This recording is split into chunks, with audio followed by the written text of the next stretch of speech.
Oi, gente, tudo bem? Eu tive um problema com a gravação ontem, mas eu vou gravar novamente a aula, e aí eu vou respeitar a ordem que nós fizemos ontem no nosso encontro online, tá? Então, vamos começar primeiro pelos tecidos epitelial do tipo glandular. Eu tentei separar aqui uma classificação para vocês das glândulas como um passo a passo para vocês conseguirem classificar na hora da prova. Então, a primeira coisa que a gente tem que saber, tem que ter em mente é se essa glândula, ela é uma glândula endócrina ou ela é uma exócrina. A endócrina, ela vai lançar a sua secreção, sobretudo, na corrente sanguínea. Então, vou colocar aqui que lança a secreção no sangue.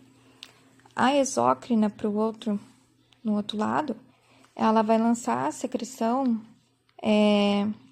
numa luz, seja ela no interior de um órgão, ou também nas superfícies da pele.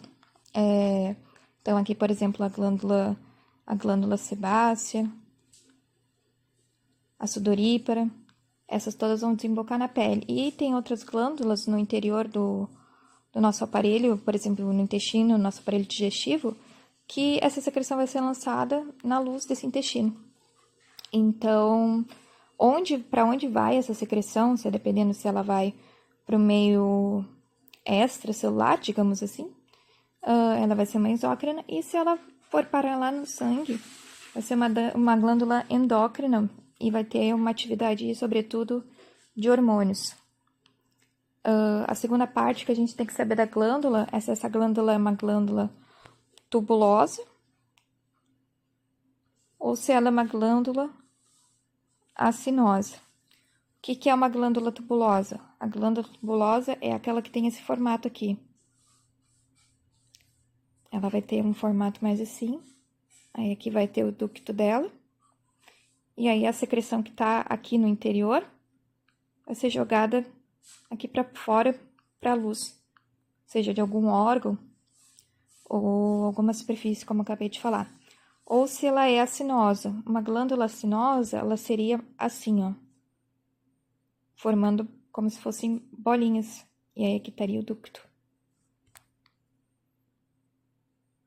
Então, ácinos sempre tentem lembrar que é uma esfera e o túbulo tem esse formato mais ovalado. E em relação a se ela é ramificada ou não ramificada, a glândula ela ser ramificada ou não ramificada vai ter a ver com aquela partezinha verde que eu fiz aqui, ó. Essa partezinha. Se ela não for ramificada, vai ser, por exemplo, assim, ó. Como a gente estava desenhando naquela hora ali. Conseguem ver que aqui só tem um? Se for ramificada, ela vai estar aproximadamente assim, ó. Vai ter esse ducto aqui, vai ser subdividido em vários.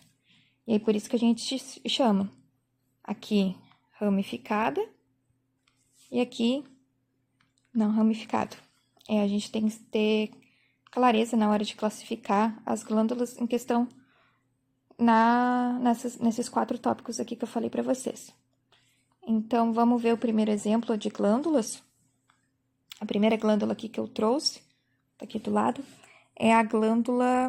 são as glândulas simples, que são aquelas glândulas que não têm ramificação. As glândulas simples, em um exemplo delas, é a glândula que está presente no nosso intestino grosso, que são essas glândulas que têm esse aspecto mais tubular.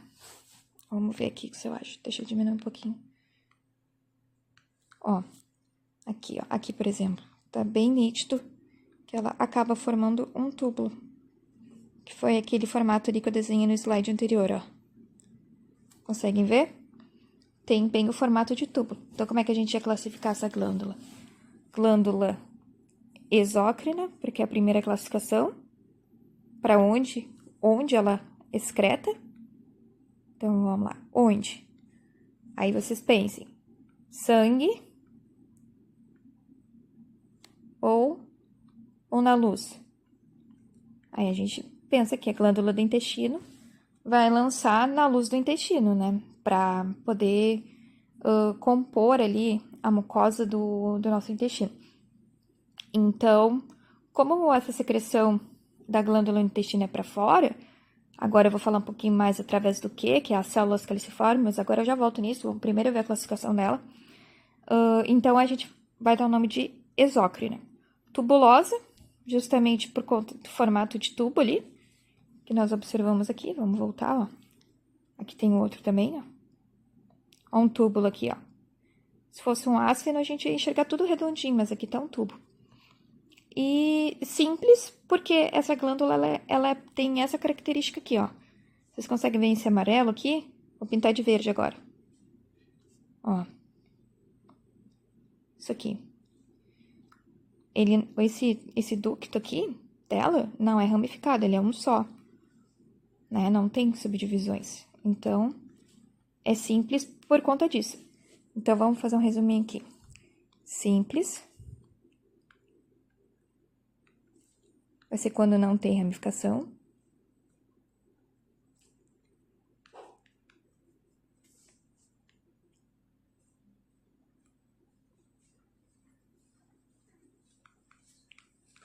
E o composta, quando tem. Já que eu tô falando para vocês que essa glândula do intestino, ela não tem ramificação, que ela é uma saída só, por isso que a gente chama ela de glândula também simples. Então, a classificação da glândula por um inteiro agora. Glândula exócrina, tubulosa, simples. E essa glândula, ela vai ter a presença das células caliciformes. Vamos lembrar o que eram as células caliciformes. A célula caliciforme, ela é uma glândula unicelular, até porque é uma célula, então é unicelular, que vai ter essa secreção exócrina. E ela vai secretar muco. Tem um slide depois dela, mas só vamos ver ela aqui, que aqui tá bem bonita nesse slide. Aqui, ó, vocês olhando aqui, o que é a célula caliciforme? Deixa eu pegar preto aqui. Ó, são essas bolinhas brancas que estão aqui.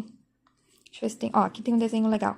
Aqui vai ser para onde essas secreções vão ser acumuladas e depois elas vão ser jogadas aqui, né, para o exterior.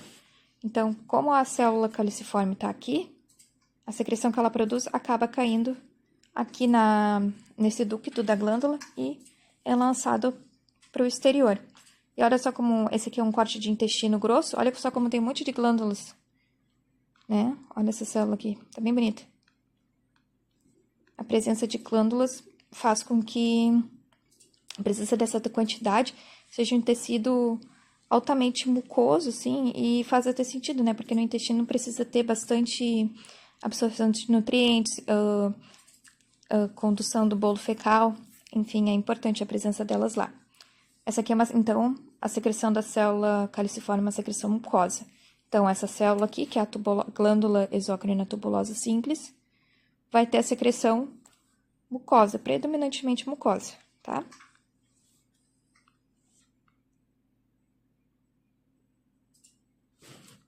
Mucosa. Vamos ver a próxima glândula. Essa aqui é a glândula sudorípara. A glândula sudorípara, ela vai produzir, sobretudo, suor, que vai ser excretado na nossa pele. Vai ser uma secreção, isso acho que não precisa saber para prova, mas é só para título de curiosidade. Vai ser uma glândula rica também em lipídios e outros nutrientes. Vai ter presença de um pouco de ácido úrico também. E ela é excretada, sobretudo, na superfície da nossa pele. Como que é essa glândula? Vamos ver ela aqui na imagem. Olha só.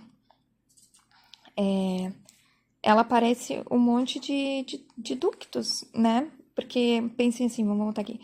Se a pessoa fizer um corte, por exemplo, aqui. Se a gente for olhando de cima, vai estar algo mais ou menos assim. Porque ela é enovelada. Ela é toda enrolada em si mesma e acaba formando esse aspecto aqui, ó. Que a gente enxerga no microscópio é exatamente, ó, essas coisas meio como se fossem buraquinhos na célula. Mas é a glândula enovelada, glândula sudorípara. E como vamos falar a classificação agora dessa glândula, para a gente não se perder. Então, vamos lá. Aonde vai a secreção dessa glândula? Para o interior ou para o exterior? Essa glândula, como é o suor, né? O suor vai para a superfície da pele. É uma glândula exócrina, porque a secreção dela não vai para o sangue. Ela é uma glândula de que tipo? Ela é tubulosa ou ela é acinosa? Vamos ver aqui. Se fosse acinosa, provavelmente ela teria que ser algo semelhante a isso aqui, ó. Coácenos é como se fosse, né? Vamos lembrar, como se fosse bolinhas. Não é. Apesar dela ser enovelada, ela não é acinosa, ela é tubular. Ó, aqui a gente consegue ter um exemplo, ó. Tubular, né? Então, a acinosa tubulosa, ela é tubulosa. O ducto dela, vamos olhar o ducto aqui. Ó como é que é o ducto. O ducto dela é um só, né? Não tem ramificação. Então, ducto simples. Ela é uma glândula simples, não é uma glândula composta. E enovelada porque essa aqui tem... Vocês vão ter que decorar que a glândula sudorípara, que é a glândula que produz suor, ela tem esse aspecto enovelado. Então, a gente vai classificar ela como glândula exócrina, tubulosa, simples, porque não tem ramificação do ducto, e enovelada, porque é a característica dessa glândula.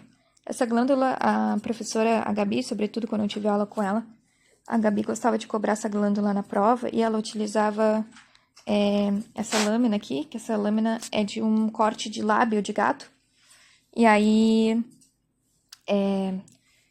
essa estrutura grandona aqui é um folículo piloso do gato, do bigode do gato. E essas estruturas que estão aqui na volta, tem presença de músculo, tem presença também da glândula sudorípara, tem presença de tecido conjuntivo. Vamos já aproveitar aqui, ó. Aqui é tecido conjuntivo, ó. Aqui é tecido conjuntivo. Aqui vocês não viram ainda, mas isso aqui, só para título de curiosidade, isso aqui é músculo. Aqui, ó, aqui tem outra glândula. Isso aqui eu não quero classificar, mas eu tenho quase certeza que é uma sudorípara também. Agora, essa aqui é bem característica sudorípara. E aqui tá o folículo de gato, ó, folículo piloso. Todo esse redondo aqui é o folículo piloso do gato. Então, essa glândula, ela é simples, mas a professora gosta de cobrar isso aqui na prova, tá? E sobre a secreção dela, eu não me lembro, assim, de terem cobrado sobre o que é a secreção, como que é composta. Mas vocês podem olhar, mas basicamente lipídios, aí tem ácido úrico, né, por conta do suor. E também vai ter outros componentes lipídicos ali. Também pode ter um pouco de gordura também. Aí vai depender muito, mas eu acho que isso aí é muito específico, talvez isso aí não vai cair na prova, tá? Mas é importante que vocês lembrem, olhem no microscópio quando ela for passar e lembrem que esse formato é uma glândula sudorípara. Parece um monte de buraquinho, um enfileirado em cima do outro. Tá? Agora vamos para a próxima glândula, que é a glândula sebácea. A glândula sebácea, primeiro vamos ver aqui, ela é bem diferente, ó. Já não é tanto aquele aspecto de um monte de buraquinho e tal. Ela é mais mais redondinha, ó. Ó o núcleo aqui. Vou desenhar para ficar melhor a visualização. Ó. Vê que parece que tem um monte de estruturas que tem um núcleozinho no meio, né? Então, ó, isso aqui é justamente o que a gente tá vendo são esses ácidos, que é essa porção aqui mais arredondada que a gente tava falando lá nos outros slides, ó, bem arredondada. Então, qual é a característica da glândula sebácea? Conforme vocês forem treinando o olho de vocês vão perceber que tem umas estruturas que acabam se repetindo. Então, por exemplo, aqui também, ó. Esse aqui tá bem bonito também. Isso aqui é um folículo piloso. Essa partezinha mais rosinha aqui, ó, é um folículo piloso. Então, a glândula sebácea, ela vai desembocar no folículo piloso. Até porque é bem lógico da gente pensar, porque é só pensar no cabelo do ser humano, né? Se a gente fica, por exemplo, 2, 3 dias sem lavar, vai acumular um excesso de oleosidade no nosso corpo. E o que é a oleosidade? Nada mais, nada menos que é sebo. É o sebo que o nosso corpo produz. Aqui tem outra glândula sebácea, ó. Aqui sim. Aqui tem outra glândula sebácea. E o sebo tem essa característica de ter altas concentrações de lipídios, que vai acabar criando uma camada impermeabilizante no nosso fio, acabando que é um mecanismo de defesa também inato. Então, a glândula sebácea, ela vai desembocar no folículo piloso. Porque pensa, esse pelo, ele tem que estar... Vamos desenhar o folículo aqui piloso, peraí. Esse pelo, ele precisa estar engurgitado de sebo para sua proteção, né? Aqui tá os capilares sanguíneos. Então, vamos imaginar que a glândula tá aqui. Ele vai lá e secreta aqui, e essa secreção vai se distribuindo por todo o folículo piloso, formando então essa proteção que é o sebo.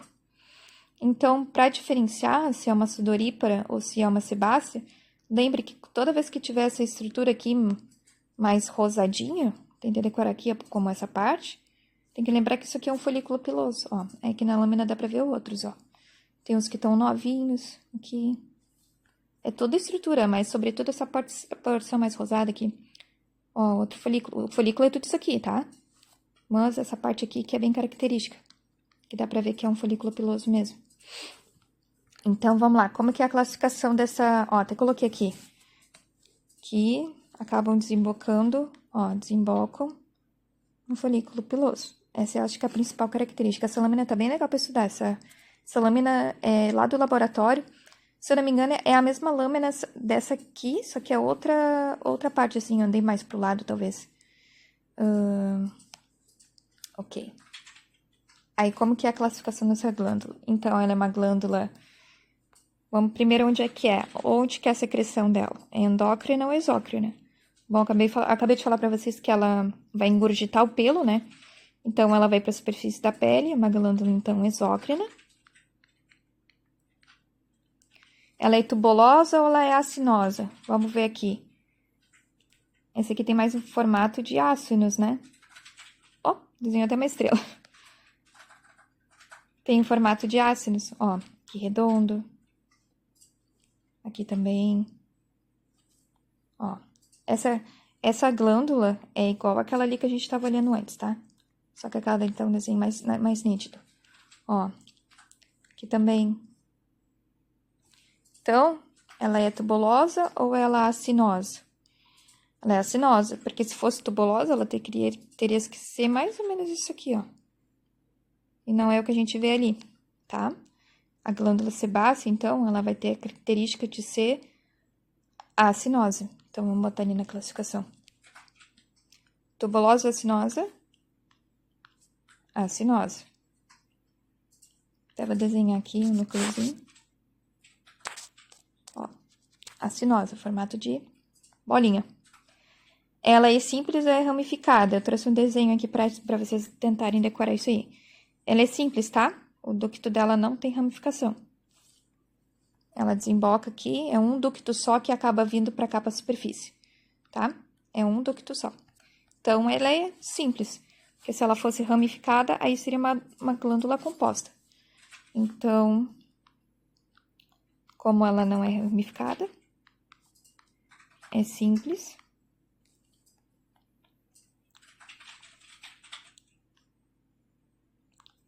E ramificada, agora, o que na verdade vai ser esse ramificado, para não ficar confuso para vocês? O ducto dela não é ramificado, mas ela em si é.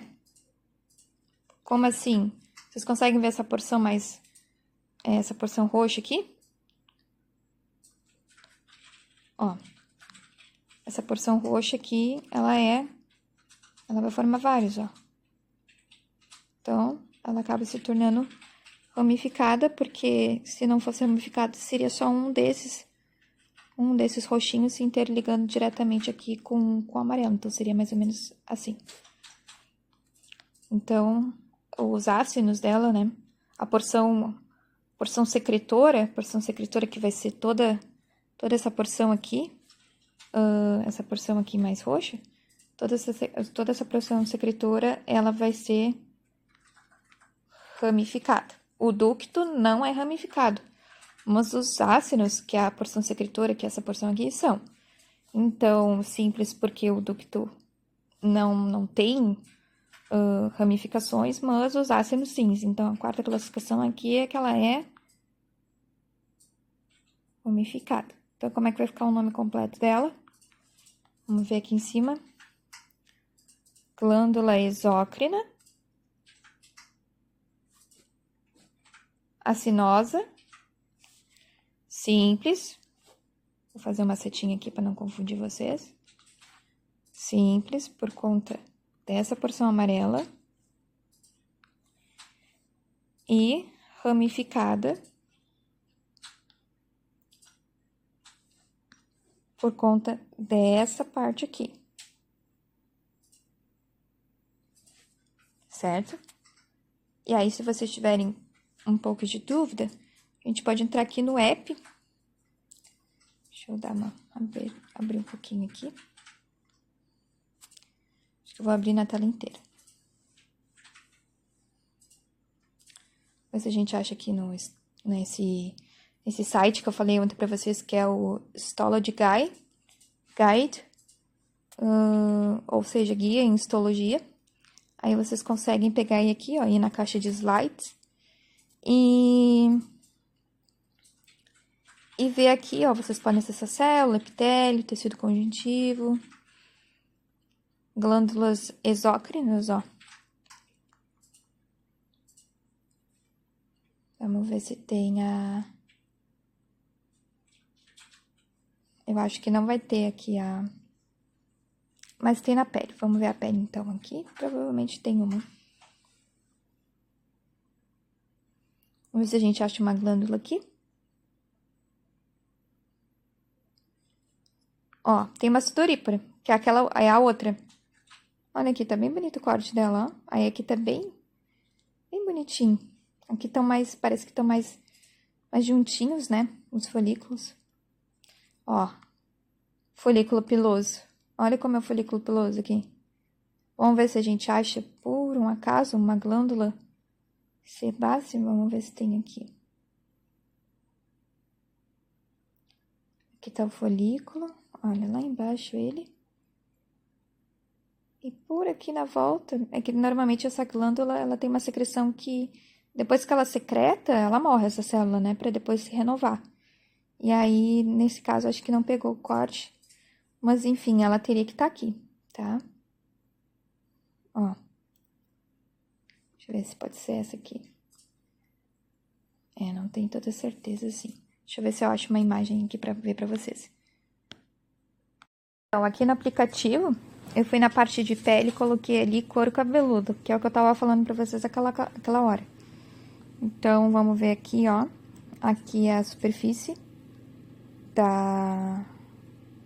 do epitélio, couro cabeludo. Aí, vamos ver se a gente acha... Olha um monte de folículo piloso.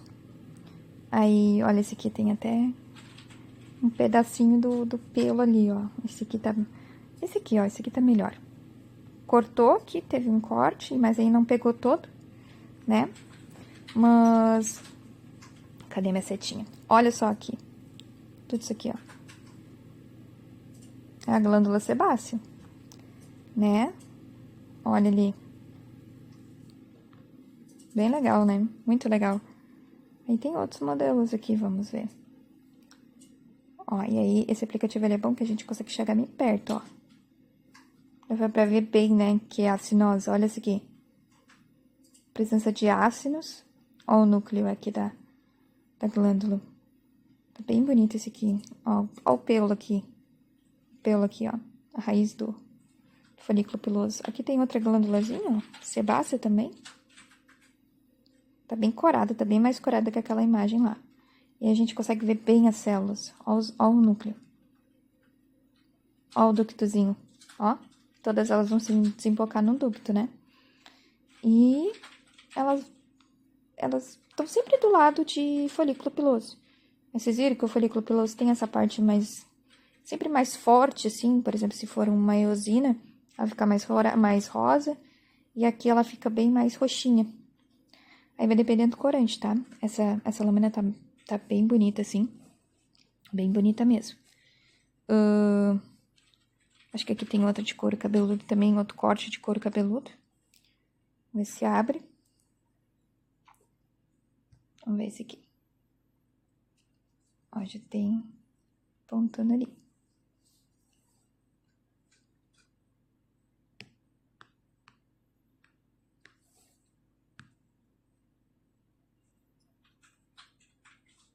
Aqui eu achei um outro exemplo, aqui um outro corte, tá? De couro cabeludo. Aí aqui tá a epiderme aqui. Ó. Né? Aqui tá a epiderme, que é a camada mais externa da pele. Aqui tá um pouco de tecido conjuntivo. E aqui, ó. Aqui é um outro corte, tá? Esse aqui é como se fosse um corte na... como se tivesse tracejado assim, bem no meio da peça. Ó, esse aqui é um folículo piloso. Pelo ali dentro. E olha aqui na volta, ó. Ó, o que eu disse pra vocês. A glândula sebácea, ó. Contornando todo o folículo piloso. Vamos aproximar um pouquinho mais.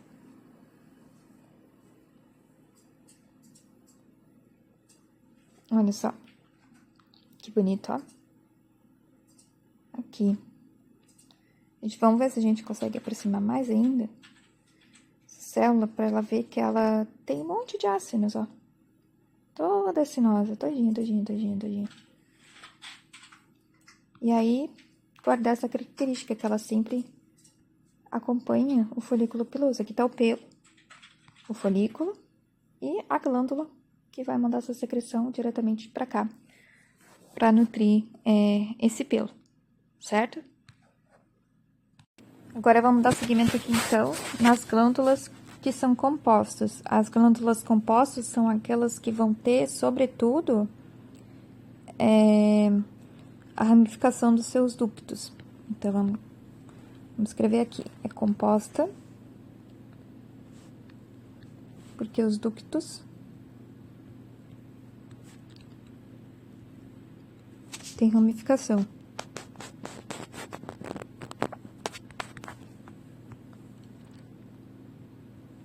O exemplo dessa glândula que tem... exemplo de glândula composta é a glândula parótida. Que ela vai estar, pelo menos nos seres humanos, vou tentar mostrar aqui pra vocês. Ela vai estar pré-auricular, ou seja, ela fica um pouquinho antes do ouvido. Só vamos colocar aqui. Mostrar pra vocês. Esse aqui é um atlas de anatomia digital que a gente usa. Cabeça e pescoço, vamos lá. Ela vai estar mais ou menos aqui, ó. Aqui nessa região, na frente desse buraquinho que é o meato acústico externo. Ela fica localizada próximo aqui desse laranjinha. E pouca coisa aqui no músculo temporal, mas é pouca coisa mesmo. Isso a gente acha aqui.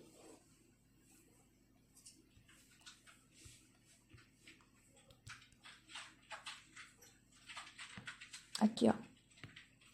Olha ela ali. Ó, eu disse que ia pra lá pro temporal, mas não vai não. Ela fica só aqui, ó, pré-auricular, tá? Essa é a parótida. A secreção dela vai ser lançada ali, ó, o ducto parotídeo. Vai ser lançado aqui na cavidade oral, ó. Na boca. Tá? Vamos voltar pra lá, então. Como que é essa glândula? É só pra curiosidade, pra gente poder fixar mais o conteúdo, assim.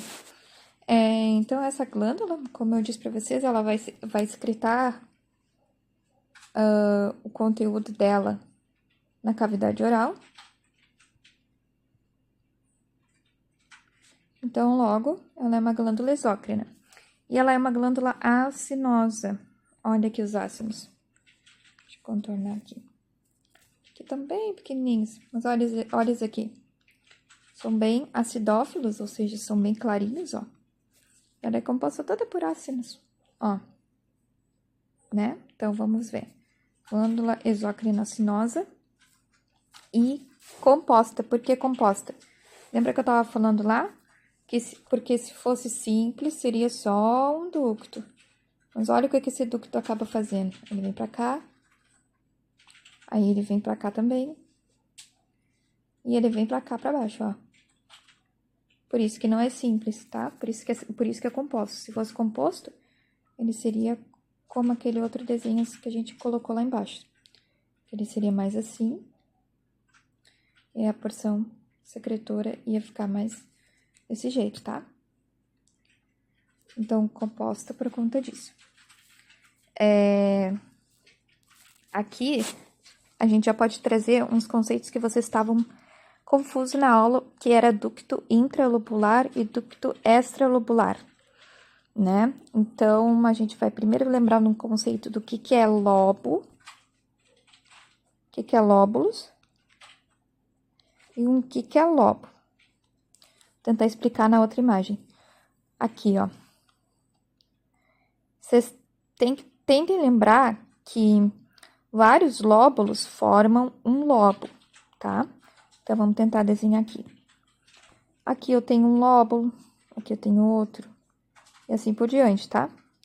Isso aqui é a visão microscópica. Aí, eu vou tendo tantos lóbulos, tá? Vamos botar outra cor aqui para não confundir.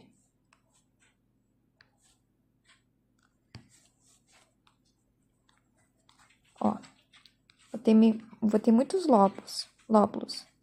Aí, vai chegar uma hora que isso aqui vai formar uma grande estrutura chamada lobo, tá?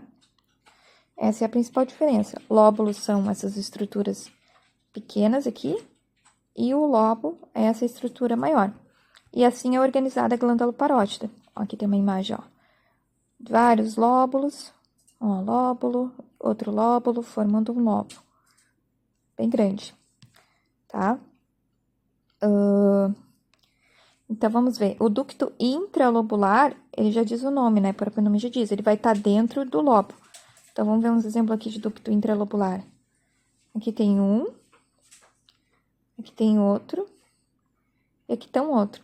Eles são pequenos, né? Ó, aqui tem 3, um enfileiradinho, ó. Aqui. São menores. Estão dentro dos lóbulos. Vamos botar aqui. Dentro dos lóbulos. Já os ductos extralobulares, eles vão estar fora. Ah, mas como que eu sei que isso aqui é fora? Eu vou tentar delimitar aqui pra gente, tá? Vou delimitar o que é fora. Contornando aqui. Ó.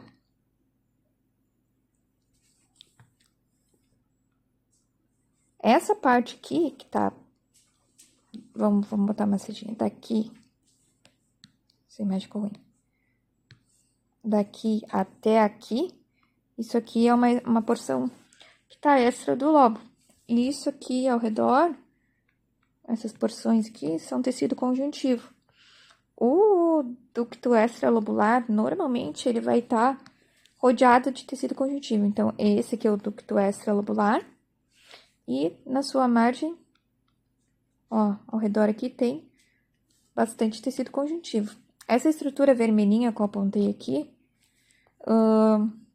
vocês ainda não aprenderam, vai ser o próximo como conteúdo, mas isso aqui é um vaso sanguíneo. Isso aqui é um vaso sanguíneo e essas petequias que tem aqui são as hemácias. Então, isso aqui é um vaso sanguíneo engurgitado por sangue. Já o ducto não vai ter sangue, né? A não ser que haja uma hemorragia, um processo patológico, mas ele é assim. Ele é maior, né? Bem maior, ocupa bem um espaço bastante grande, assim, e a gente percebe que tem bastante tecido conjuntivo ao redor dele. Então, como é que fica a classificação da glândula parótida? Glândula exócrina acinosa composta, tá? Ó, aí esse tecido conjuntivo que ao redor forma, então, a cápsula de tecido conjuntivo. Forma também os septos, tá? Que são essas porções aqui do meio.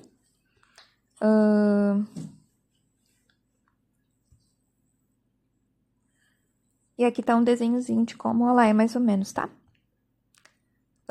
Tem os ductos dela ramificado, por isso que é composta. Aí nós temos aqui se eu não me engano, acho que é a última glândula exócrina, que é a glândula sublingual, que é uma glândula salivar mista. Por que mista? Porque mista é que ela vai excretar tanto uma secreção mucosa, mais a secreção serosa. Então, vamos ver aqui. A porção secretora serosa vai ser por conta da presença desse ácido seroso. E a secreção mucosa vai ser por conta dessa estrutura aqui, que vai ser tubular, que vai ser túbulo mucoso. Pode ver que o ácido mucoso, ele é mais desbotado. Já o ácido seroso, ele é bem acidófilo, que é, em outras palavras, muito rosa, tá? Ele vai ser extremamente rosa, vai ser um rosa pique, assim. Então, vamos ver aqui na imagem. Olha só. Aqui tem a porção secretora mista.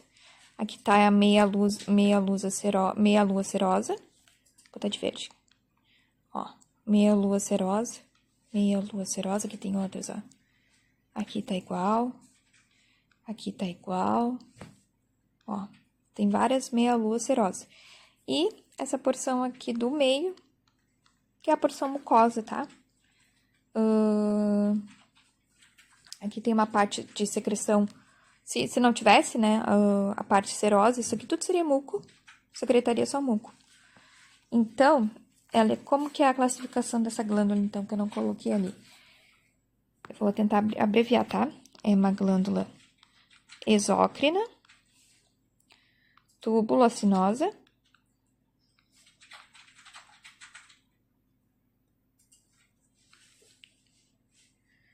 ramificada. Ou então, composta, né?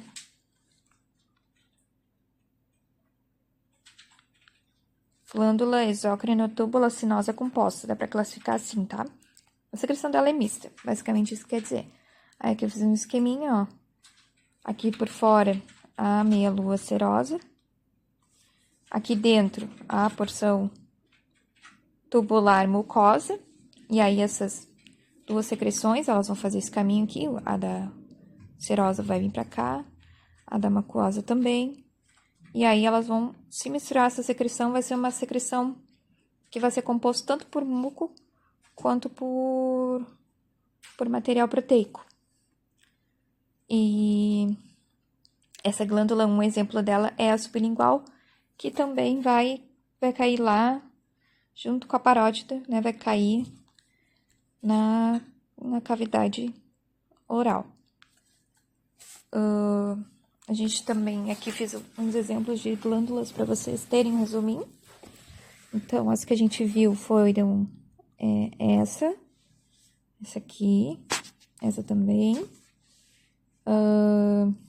e a sublingual, que foi essa aqui, tá?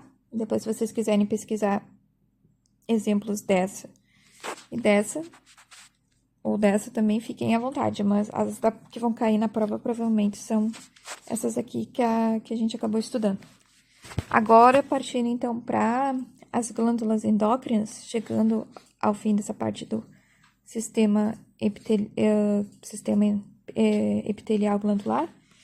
A glândula mais característica do sistema endócrino, que até eu tinha comentado ontem lá na aula, é a glândula da tireoide, que é uma glândula que vai controlar mecanismos, sobretudo mecanismos do nosso metabolismo, deixar o nosso metabolismo acelerado ou o nosso metabolismo lento.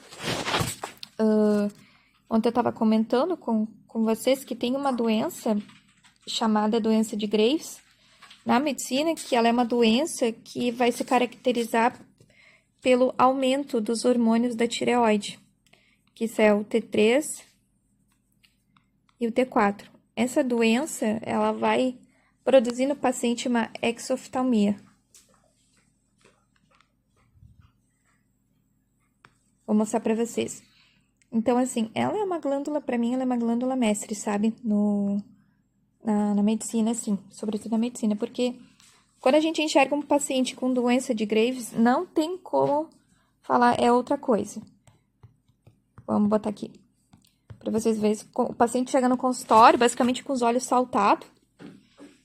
Assim, ó. O paciente chega com os olhos saltados no consultório, assim. Geralmente suando. E ele não tá forçando, tá? O que acontece é uma retração do músculo, tem vários músculos que inervam a região orbital, e aí esses músculos ficam contraídos. O paciente chega assim pra gente no hospital, sobretudo nos ambulatórios, assim, paciente muito agitado, paciente muito nervoso. E a gente já olha e fala, isso aí é doença de Graves. Porque a doença de Graves, ela, só pra título de curiosidade, tá, gente? Pra gente saber o que a gente tá estudando pra na hora, pra gente olhar e reconhecer. A doença de Graves, ela vai ser um excesso de hormônios da tireoide.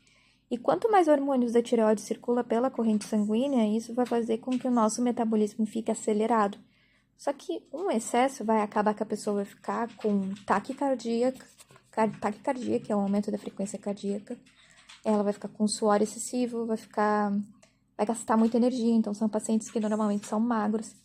E diferente dessa doença, que é a doença de Graves, que é o aumento de T3 e T4, a gente vai ter o hipo, né? O hipotiroidismo, que é contrário do hiper.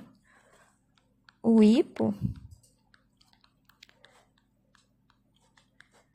hipotireoidismo são comum, sobretudo em pacientes mulheres, e essas pacientes geralmente apresentam o quê? Obesidade. Isso aqui também acredito que pode acontecer na medicina veterinária, mas apresenta obesidade. Por quê? Porque a pessoa come comida e não gasta. E aí ocorre um desequilíbrio nesse balanço, né, do gasto energético. E aí acaba que o paciente tende a ficar mais obeso, tende a sentir mais sono, sintomas depressivos. Então, elas são literalmente os extremos. O hipotireoidismo causa obesidade, tem uma redução do metabolismo como um todo. Já o hipertireoidismo vai ter a doença de Graves, que é o que eu falei para vocês. Que aí tem aqueles olhos saltados, por quê? Porque o metabolismo da pessoa tá nas alturas, né? A pessoa tá literalmente vivendo um estado de luta ou fuga constante por conta do excesso de hormônios da tireoide circulante. Então, vamos lá, propriamente dito, para a histologia. As células que compõem a tireoide, a primeira célula é a célula folicular, que é aquela que vai produzir, ser responsável pela maior produção do colóide, que é essa porção interior aqui. Então, a gente tem a célula folicular aqui, ó, que vai circundar essa estrutura e vai acabar formando o que a gente chama de folículo, ou então a gente pode chamar de vesícula. O folículo, ele vai armazenar isso aí que eu tava falando para vocês, que era o colóide. Colóide, vamos tentar pensar o colóide como se fosse a secreção que a glândula vai expulsar, tá? Colóide é essa secreção. A Sandra falou para vocês em aula que essa secreção, ela era rica em T3 e T4. Só que eu dei uma pesquisada ali na literatura e eu vi que, na verdade, o colóide, que é essa estrutura aqui, né, gente? Vamos botar na lâmina, ó. Essa estrutura aqui, ela, na verdade, é rica em tireoglobulina e iodo. Por isso que no nosso sal de cozinha vai ter o iodo. Isso aí é uma propriedade da Anvisa, que eles colocam iodo no sal de cozinha para poder suprir, para a nossa tireoide, assim, ser uma forma da gente ter um controle bom da tireoide. Aí, o colóide, então, que é essa secreção, vai ser rico em tireoglobulina e iodo, que são precursores do T3 e T4. Então, sim, vai ter T3 e T4 circulante, mas, na verdade, o colóide é rico em tireoglobulinas e iodo. Temos ainda a célula parafolicular, que é a célula C. A célula parafolicular, ela vai ter ação, sobretudo, no controle de cálcio no nosso organismo. Então, ela tem essa capacidade de ajudar no controle de cálcio. Ela não é a mais importante, mas ajuda muito. E temos também, né, no interstício, que é entre duas células, a gente vai ter essas estruturas que são os vasos sanguíneos. Aí, o coloide vem daqui para cá, distribui na corrente sanguínea, né, pode ver que é bem vascularizado. E aí, essa secreção consegue viajar por nosso corpo, atuando em vários tecidos, né, regulando o nosso metabolismo assim, basal. Dúvidas sobre a tireoide? Ó, acredito que aqui fica legal. Aqui, ó, célula folicular. Aqui, por aqui, tem um vaso sanguíneo ou outro, espremido aqui no meio. E as células parafoliculares, que ficam mais ou menos aqui nesse interstício, são responsáveis pelo controle do cálcio. Agora, a última glândula endócrina, que é a paratireoide. A tireoide a gente consegue bem perceber, né? Tem aqui o folículo, aí coloide, células paracelulares. Às vezes a gente pode ver um cortezinho de vaso sanguíneo. Já a paratireoide, a paratireoide ela é classificada como uma glândula endócrina cordonal. Por que cordonal? Primeiro que a gente tem que saber diferenciar. Ó, daqui para cá é a tireoide. E aqui para cá, essa almôndega aqui, vamos dizer assim, é a paratireoide. A paratireoide, a gente diz que ela tem um aspecto cordonal, embora eu não ache tão assim cordonal, mas tá, eu peguei uma imagem didática para vocês conseguirem fixar aqui. Mas olha só aqui, ó. Peraí. Aqui. Vamos começar daqui. Ó. Acabam formando cordões, né? De célula. É só por isso mesmo que tem o aspecto de glândula endócrina cordonal. A outra, que é a tireoide, é uma glândula endócrina folicular pela formação do folículo que a gente tinha falado. Então, vamos destacar. Glândula endócrina folicular, que é a tireoide, e a glândula endócrina cordonal, que é a paratireoide. Esse aspecto cordonal. E qual hormônio que a paratireoide produz? O parato-hormônio. O próprio nome diz paratireoide, parato-hormônio, vai regular os níveis de cálcio e fósforo na nossa corrente sanguínea. Essa é a principal função. Agora, aqui no tecido conjuntivo, eu tentei resumir para vocês. Se eu for falar qual é a célula mais importante do tecido conjuntivo, com certeza vai ser o fibroblasto, tá? Então, o que o fibroblasto ele vai produzir? Então, aqui eu já até coloquei o que ele produz. Vocês têm que pensar em duas principais coisas, assim, que é fibras, como um todo, e a substância fundamental amorfa. Ah, mas quais fibras? As fibras colágenas, as fibras reticulares e as fibras elásticas. Vamos lembrar das fibras? A fibra colágena é composta, sobretudo, pelo colágeno do tipo 1. Fibras reticulares, que estão presentes em órgãos reticulares, como, por exemplo, o linfonodo. Está presente, sobretudo, o colágeno tipo 3. E as fibras elásticas, a presença de elastina e de fibrina. Ele tem esse formato de charuto, que normalmente falam pra gente. Tem esse formato aqui de charuto. Mas ok, parece uma bactéria, na minha opinião. Mas é isso aí. Essa é uma das células principal do tecido conjuntivo, porque ela vai produzir a substância fundamental amorfa, que vai ser essa estrutura incolor que acaba rodeando os fibroblastos. Outras células que nós temos ainda é os macrófagos, que é até onde eu estava falando. Aqui, por exemplo, tem o macrófago, ó. Aqui tá o núcleozinho dele. citoplasma, quer dizer. E o macrófago, ele vai atuar na fagocidose.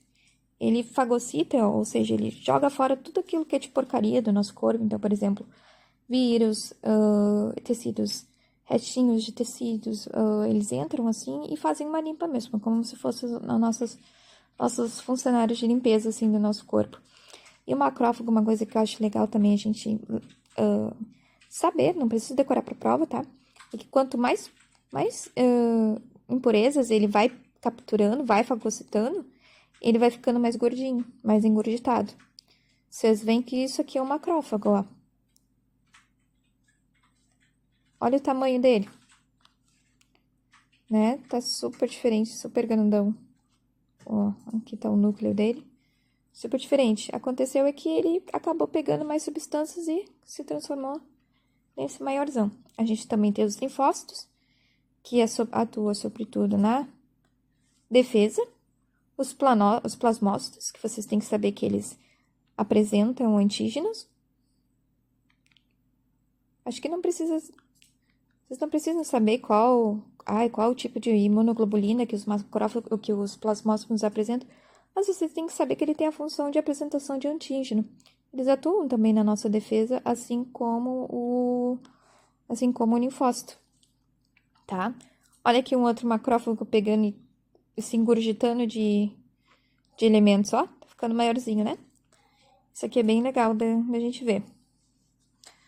Agora, só voltando lá pro início, assim, para vocês poderem estudar, que foi até aí onde eu fui à aula, eu fiz um resuminho aqui de tecido epitelial de revestimento. Aí nós temos o tecido epitelial de revestimento plano simples, representado pela cápsula de Baumann, também no endotélio dos vasos. Aqui nós temos o tecido epitelial de revestimento cúbico simples, que está nos túbulos renais. Tecido epitelial de revestimento cilíndrico simples no intestino.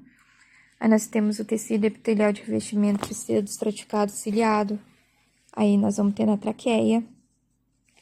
Ele tem presença de cílios. É pseudoestratificado porque os núcleos têm alturas diferentes, mas todos eles encostam na membrana basal. Presença das células caliciformes, calor que nós falamos. Célula caliciforme, ela cora com PAS. PAS por quê? Pela presença das glicoproteínas. Ah, desapareceu ali. Aqui, ó. O corante que cora a célula caliciforme é o PAS. Ela vai ter uma secreção mucosa, vai estar presente na traqueia e no intestino e vai se corar pela presença das glicoproteínas. Tecido epitelial de revestimento plano estratificado, queratinizado ou não queratinizado, no caso, esse aqui é queratinizado, aqui é queratina. E não queratinizado a gente vai ter, por exemplo, no esôfago. Tecido epitelial de transição vai ser sempre na bexiga, tá? Então, falou tecido epitelial de transição, lembra da bexiga. Porque lá no laboratório eu não me lembro se tem outra lâmina com esse aspecto, mas a bexiga é o exemplo, assim, de epitélio de transição. Aqui tem um resuminho, tá em espanhol, mas vocês conseguem ler, tá? Plano simples, cúbico simples, cilíndrico simples, pseudoestratificado de transição e esse plano estratificado queratinizado ou não queratinizado. Esses dois aqui não precisa se adentrar muito, tá? Mas é só para vocês terem uma noção. E é isso, gente. Obrigada pela aula. E desculpa o horário que eu acabei enviando a aula, mas espero que tenham bons estudos e nos vemos segunda-feira até lá na prova. Tchau, tchau.